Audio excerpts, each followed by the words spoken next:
দিয়ে পালিত হয়েছে ইন্টারন্যাশনাল ইনার হুইল ক্লাব ডিস্ট্রিক্টের গেট টুগেদার ও inter district meet.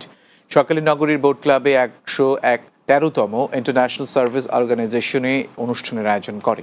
District chairman Farhanaz কাইয়ুমের সভাপতিত্বে অনুষ্ঠানে উপস্থিত ছিলেন national representative Tahiya Khalil, guest of honour Dilruba Ahmed, Khaleda আউয়াল, আব্দুল আহাদ, ডাক্তার মল্লিকা বিশ্বাস সহ অন্যরা।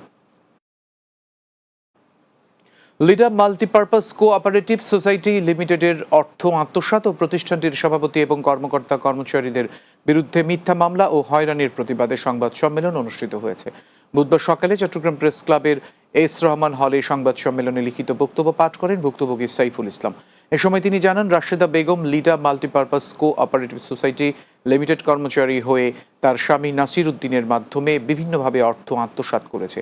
সংবাদ সম্মেলনে লিডা মাল্টিপারপাস কোঅপারেটিভ সোসাইটির কর্মকর্তা ও কর্মচারীরা উপস্থিত ছিলেন।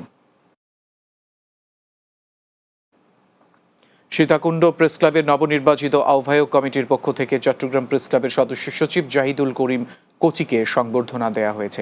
সকালে সীতাকুণ্ড প্রেস ক্লাব কার্যালয়ে এই অনুষ্ঠানের আয়োজন করা হয়। এ সময় উপস্থিত ছিলেন চট্টগ্রাম উত্তর জেলা বিএনপি সদস্য জহুরুল আলম জহুর, চট্টগ্রাম উত্তর জেলা বিএনপির সদস্য ইউসুফ নিজামী, সীতাকুণ্ড প্রেস ক্লাবের প্রতিষ্ঠাতা সভাপতি আফম বোরহান উদ্দিন, সীতাকুণ্ড প্রেস ক্লাবের আহ্বায়ক মোহাম্মদ জহিরুল ইসলাম সহ অন্যরা।